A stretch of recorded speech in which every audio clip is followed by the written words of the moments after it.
I just finished leading the mindful workshop. It's actually called the Morning Mindfulness Workshop at Georgetown's wonderful women's forum. It's Georgetown University Law Center Women's Forum, one of my alma maters. And we had a fantastic time. I was able to really get connected to all of my fellow alum and share with them what mindfulness is. And really quick, what it is it's this birthright that we all have to be present to what's happening inside of you and outside of you. And so today they learned 3 tips. The first one was the breath, understanding that we all have it, it's there, it can anchor you no matter what's happening in your life. The second is a hug. For 20 seconds or more, you can bring your stress level down. It's true. The third was setting an intention.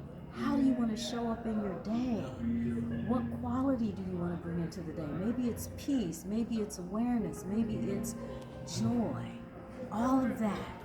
And the best thing about today was that I was able to serve my community.